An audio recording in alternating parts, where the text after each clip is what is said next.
अवश्यमेव भोक्तव्यं कृतं कर्म शुभाशुभम ना भुक्ते क्षीरते कर्म कल्पकोटिशतेरपि।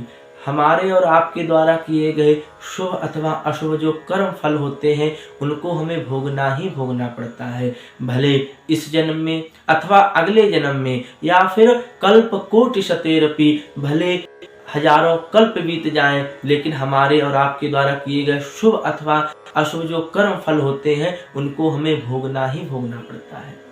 आज भले आप इस पर विश्वास ना करें, परंतु जब आप इसको अपने घर परिवार में आसपास नजदीकी से देखेंगे और महसूस करेंगे तो स्वतः आप इस चीज को समझने लगेंगे। नमस्कार मित्रों, मैं हूं आचार्य श्याम वशिष्ठ। स्वागत करता हूं आपका हमारे YouTube चैनल में। मित्रों, आज मैं आपके लिए एक ऐसी धार्मिक कथा लेकर आया हूं जो कर्म फल पर आधारित है कि हमारे द्वारा जो भी शुभ और अशुभ कर्म किए जाते हैं उनका फल हमें भोगना ही पड़ता है। चाहे हम अच्छे करें तो उसका हमें कई गुना अच्छा फल मिलता है, और यदि हम बुरे करें तो हमारे द्वारा किए गए बुरे कर्मों का फल भी हमें भोगना ही पड़ता है। गीता प्रेस गोरखपुर से ही एक पत्रिका निकलती है कल्याण नामक, इसी में ही इस कहानी का उल्लेख हुआ था। यह जो कहानी है वह सत्य घटना पर आधारित है।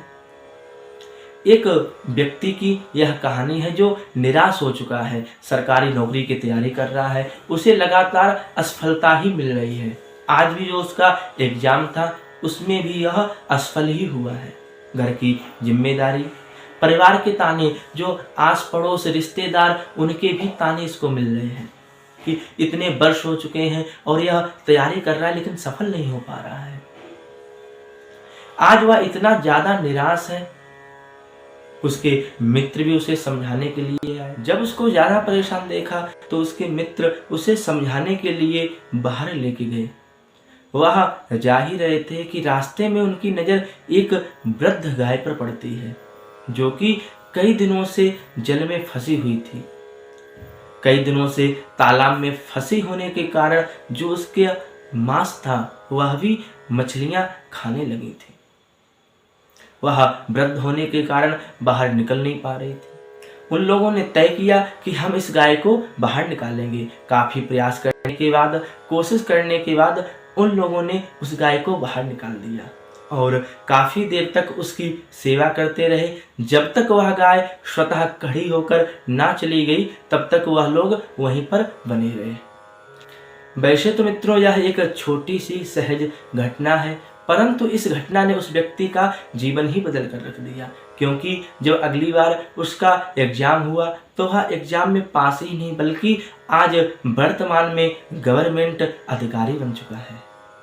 इसीलिए मित्रों कहते हैं कि पता नहीं हमसे कौन सा कब अच्छा अथवा बुरा कर्म हो जाए जिसका फल हमें भोगना पड़े।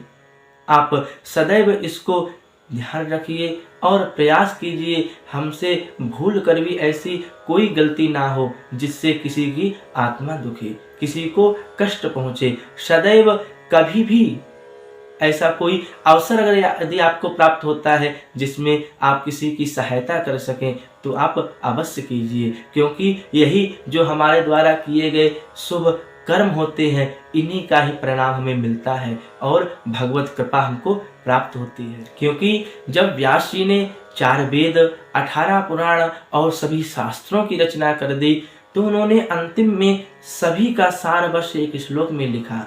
वह कहते हैं, 18 पुराणेषु व्यासस्य वचनद्वयम् परोपकाराय पुण्याय पापाय परपीडनम। सभी वेदों का, सभी पुराणों का, सभी शास्त्रों का सार ही बस यही है कि अगर किसी का हम हित करते हैं, परोपकाराय पुण्याय, जो सबसे बड़ा पुण्य है वह किसी का हित करना, किसी का परोपकार करना, भलाई करना, और जो सबसे बड़ा पाप है वह है किसी की आत्मा को कष्ट पहुंचाना। अपने मन, क्रम, वचन, वाणी के द्वारा, मन के द्वारा और अपने कर्मों के द्वारा आप ऐसे कोई भी कार्य ना करें जिससे किसी को कष्ट पहुंचे, उसकी आत्मा को कष्ट पहुंचे। यही सबसे बड़ा पाप है।